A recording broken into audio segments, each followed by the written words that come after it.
Queridos irmãos e irmãs, graça e paz em Cristo, Senhor da Igreja, o nosso Senhor. Eu gostaria hoje de iniciar em oração, orando, intercedendo a Deus pela sua vida, a sua realidade de vida, as suas necessidades na vida. Como é bom nós sabermos que a nossa vida está nas mãos do Senhor. E agora eu gostaria então de orar por você. Feche os seus olhos.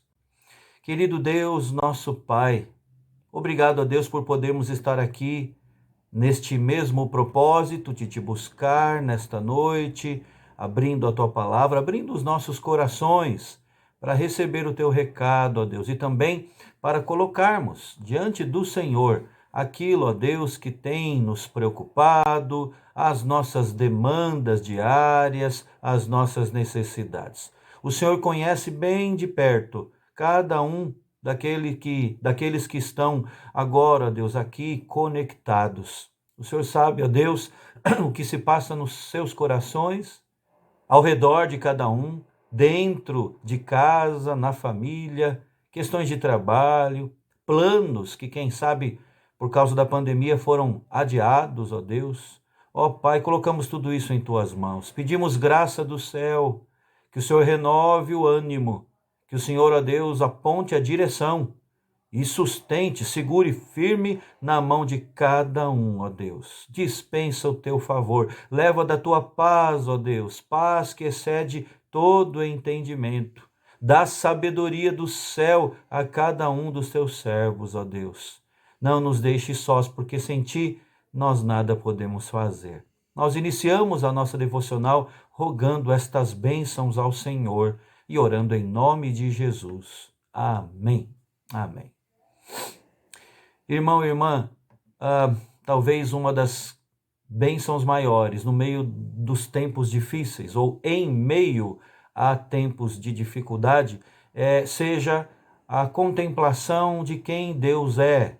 Deus continua sendo o mesmo, o Deus soberano, aquele que está no trono. Vamos cantar, irmãos, um cântico que é baseado num texto do livro de Apocalipse, ao que está assentado no trono. Deus reina, Deus é o soberano. Vamos então louvá-lo por isso. Ao que está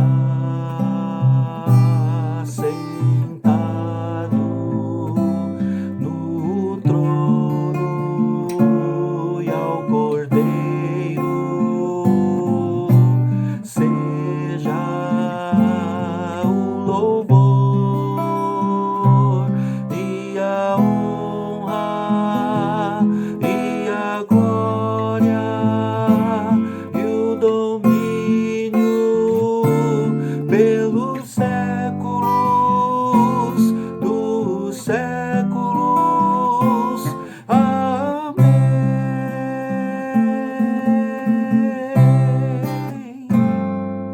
Ao que está sentado no trono e ao Cordeiro seja o louvor e a honra e a glória e o domínio pelos séculos dos séculos. Amém.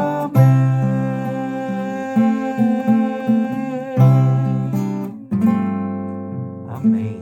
Graças a Deus. O nosso Deus está no trono, Ele reina.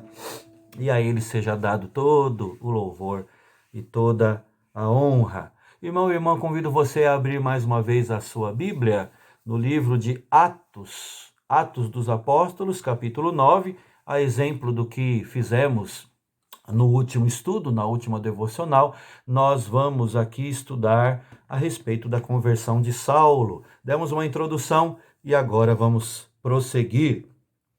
Eu quero ler os 19 primeiros versículos deste capítulo, Atos 9, de 1 a 19.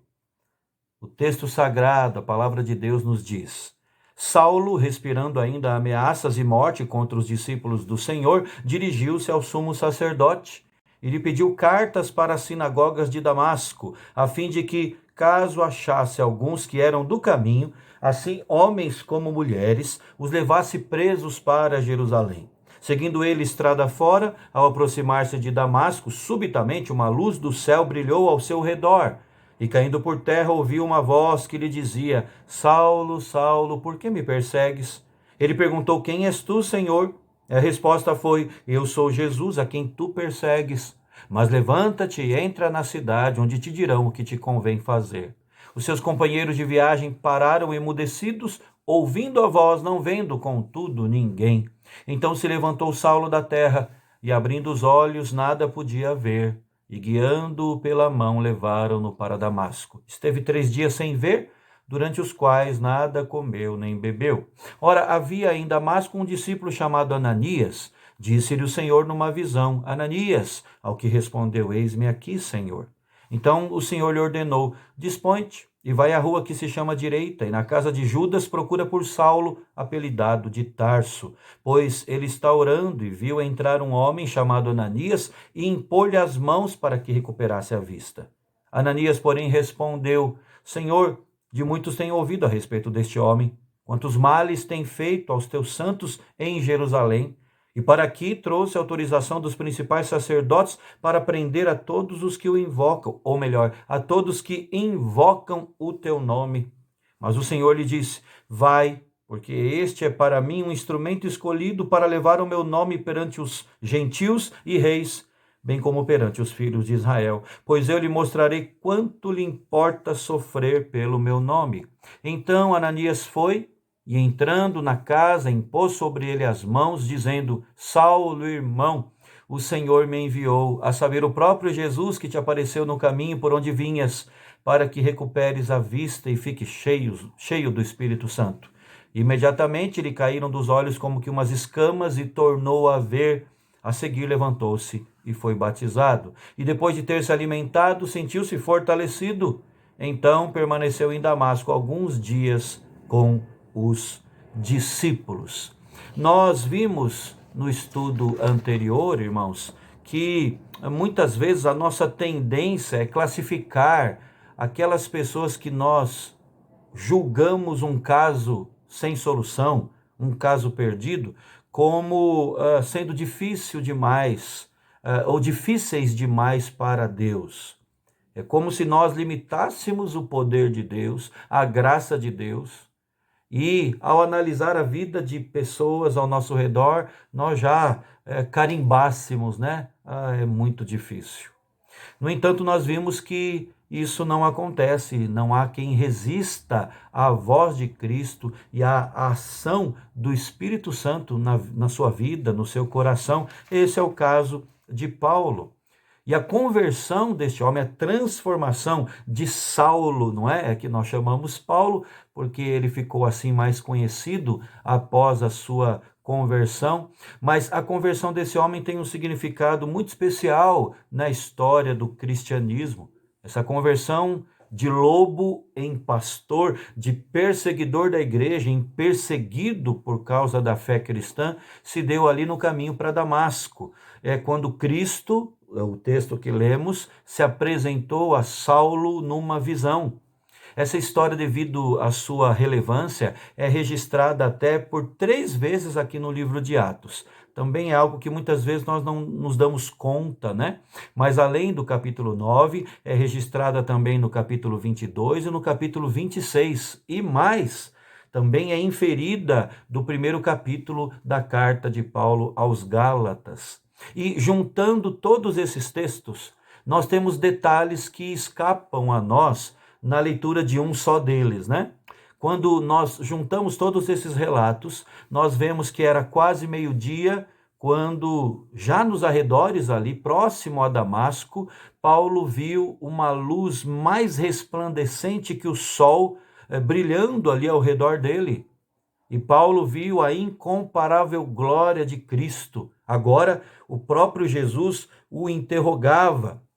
Houve ali, irmãos, um chamado pessoal.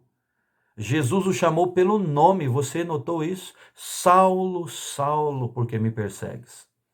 Ele já era conhecido por Cristo, irmão e irmã. Um plano já havia sido estabelecido para a vida dele. O próprio apóstolo Paulo teve mais à frente consciência disso, ao dizer que Deus o separou para aquele ministério antes mesmo dele nascer. É uma grande alegria para mim e para você, como cristãos, não sermos apenas um número no reino de Deus, não é? Uma estatística apenas, mas é uma grande alegria sermos conhecidos pelo nosso próprio nome, o nosso Deus, que chama as estrelas todas pelo seu próprio nome, como vemos no livro do profeta Isaías, é o Deus também que nos conhece pelo nome. Então a nossa conversão não se dá por uma coincidência de fatores humanamente explicáveis, né? Mas como fruto da intervenção de Deus em nossa vida, Ele que nos conhece pelo nome. Porque Deus tem um plano para nós, e é por isso que Davi escreveu no Salmo 139, que no livro de Deus, no teu livro, ele disse, foram escritos todos os meus dias, cada um deles escrito e determinado, quando nenhum deles havia ainda. Então, a conversão de Paulo, Saulo ainda, confirma aquilo que nós entendemos por chamado eficaz. Nós não passamos pela experiência de uma visão, uma voz a nos chamar, uma luz resplandecente que brilha ao nosso redor, mas o toque do Espírito Santo no nosso coração funcionou e ainda vai funcionar em todos os casos de conversão de modo igual ao que aconteceu ali com Saulo. Houve esse chamado pessoal. Houve ali também, irmãos, humilhação. Humilhação não no sentido negativo, viu? Como muitas vezes a gente vê nos noticiários, não é? Não, pessoas que humilham as outras, né? Não. Mas humilhação no sentido de reconhecimento de quem ele era e da necessidade profunda de quem ele, de quem ele precisava, né? A necessidade profunda de Cristo na sua vida. Quando a voz de Cristo é ouvida, irmãos, pelo pecador, não há quem possa continuar de pé, literalmente e até figuradamente. Paulo não foi exceção, e segundo o texto que lemos, ele caiu por terra. Todas as suas convicções interiores foram abaladas. Todos os segredos do seu coração foram desnudados diante da presença de Cristo, irmãos. A mesma reação se espera daquele que nos nossos dias ouve a palavra de Cristo, a Bíblia Sagrada, né? Ela é a profecia de Deus para mim e para você, para a nossa vida. E pela sua exposição dá-se a verdadeira conversão. Até fica aqui uma palavra objetiva dizendo que nós precisamos analisar se de fato o que temos ouvido em nome da palavra de Deus, em nome de Deus, é realmente a exposição da sua palavra, não é? Escrevendo aos Coríntios, o apóstolo Paulo disse, esse mesmo Saulo tempos depois, não é? Ele disse, se todos profetizarem e entrar algum incrédulo ou indouto, é ele por todos convencido e por todos julgado, tornam-se-lhe manifestos os segredos do coração, e assim, prostrando-se com a face em terra, adorará a Deus, testemunhando que Deus está de fato no meio de vós. É a ideia do apóstolo, a visão apostólica da pregação da palavra e do efeito disso no coração do pecador, humilhando o pecador, no sentido de trazer à tona os segredos do seu coração e fazendo com que ele olhe com fé para Cristo. A humilhação diante de Jesus se dará, nós sabemos, de forma absoluta, plena, total, quando Cristo voltar em sua glória, não é? Na sua segunda vinda. Todo joelho se dobrará diante dele nesse dia. É verdade que muitos que reconhecerão a glória de Cristo e se humilharão ali, irão para o inferno por não terem reconhecido a tempo quem é o Cristo da glória, não é? mas a humilhação se dará ali plenamente. Agora, na conversão de Saulo, nós podemos ver também dependência. Dependência do Senhor e dependência dos irmãos. Seguidamente, a humilhação humana se dá o reconhecimento da dependência completa do Senhor. No caso de Saulo, quando ele ouviu a voz de Cristo, no meio daquele clarão, ele ficou, diz o texto, imediatamente cego, não é? A ordem de Jesus, então, foi: levanta-te, entra na cidade, onde te dirão o que te convém fazer. Irmãos, repare aqui que não era mais a sua vontade, nem as suas convicções que o guiariam. Antes ele seria dependente de Deus, da voz de Deus e dos outros, seus novos irmãos, da igreja de Cristo. Devido à cegueira, ele sequer podia encontrar a cidade sozinho, né? Ele precisou que alguém o guiasse até lá. Creio que Deus com isso estava demonstrando o que seria da sua vida doravante, a partir de então. E já em Damasco, ele necessitou de Ananias, que pelo poder do Senhor restaurou-lhe a visão, depois de Saulo ter ficado 3 dias sem comer e sem beber. Então repare aqui, dependência do Senhor, dependência dos irmãos. Não é esta dinâmica, irmãos, de vida que sintetiza a vida com Cristo, o discipulado cristão, o seguirmos ao Senhor Jesus? Nós precisamos aprender isso, que a vida cristã é dependência, não é independência, não é autonomia. Não podemos, não devemos, não tem como vivermos de forma autônoma em relação a Deus e em relação aos irmãos na fé. O cristão precisa aprender a depender tanto de um como do outro, de Deus, o nosso Senhor, dos irmãos na fé, daqueles que estão inseridos no corpo de Cristo, a sua igreja. Falando sobre essa segunda dependência, nós precisamos aprender a cuidar do nosso irmão, na mesma medida em que precisamos aprender a depender do nosso irmão. O corpo de Cristo funciona exatamente dessa maneira. É pela troca de dons espirituais, pela mútua cooperação de cada parte, que a engrenagem, vamos dizer assim, da igreja vai funcionando. E tudo isso acontecendo debaixo da dependência do Senhor.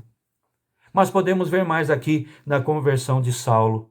Podemos ver o chamado ao ministério. Houve o chamado pessoal aqui.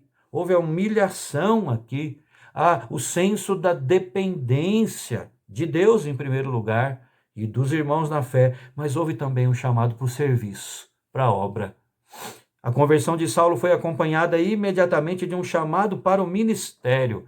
Ele seria um instrumento escolhido para levar o nome de Cristo perante os gentios e reis, como também perante os filhos de Israel, diz aí o verso 15. Deus estava falando a Ananias numa visão, explicando por que ele deveria ir lá e impor as mãos sobre Saulo. Irmãos, a arrogância foi quebrada pelo encontro com Cristo. Como vimos, Paulo foi humilhado e ele aprendeu a ser dependente de Deus e dos irmãos. E finalmente ele compreendeu que ele tinha um chamado, que ele tinha uma missão a cumprir, que ele era um vocacionado por Deus. E a resposta dele a isso foi plena obediência a Cristo. Ele se tornou ministro e testemunha de Jesus aos gentios. Aliás, no capítulo 26 de Atos, respondendo ao rei Agripa sobre o seu próprio chamado, o apóstolo Paulo diz: pelo que, ó rei Agripa, não fui desobediente à visão celestial, mas anunciei primeiramente aos de Damasco e em Jerusalém, por toda a região da Judéia e aos gentios, que se arrependessem e se convertessem a Deus, praticando obras dignas de arrependimento. Irmão, irmã, eu quero concluir a minha palavra dizendo que a história é marcada por Cristo, não é? A história macro e a história micro também. A história das nossas vidas, assim particularmente também. Cristo é o centro da história macro, é o centro da nossa história de vida. Há o antes e o depois de Cristo. O encontro de Saulo com Jesus foi um verdadeiro divisor de águas na sua vida e assim precisa ser conosco também. Se você não tem um antes e depois de Cristo na sua vida, é porque ainda não houve conversão. E você ainda precisa buscar a Cristo em arrependimento e fé, dizendo: eu preciso do Senhor, eu reconheço que sou um pecador, e reconheço que Cristo é o meu Salvador. Se Jesus não deixou suas marcas em você, será que realmente você está num correto relacionamento com Ele? Isso é muito sério. Isso é muito mais do que ter responsabilidades na igreja, até. É, na verdade, uma mudança de coração, uma mudança perceptível aos que estão à nossa volta. A vida com Cristo, a vida cristã, deve ser um constante andar em novidade de vida, irmãos. A conversão genuína deve vir acompanhada, então, desses relatos aqui, não é? Dessas experiências aqui. A compreensão de que é um chamado pessoal, a compreensão de que requer humilhação na presença do Senhor, a compreensão de que nós devemos então viver a partir de então dependentes, totalmente dependentes de Cristo, e também na dependência dos irmãos uns dos outros, abençoando-os com os nossos dons espirituais, sendo abençoados pelo exercício dos dons espirituais dos nossos irmãos, não é? Dependência dele, dependência uns dos outros, e principalmente, irmãos, a consciência do nosso chamado.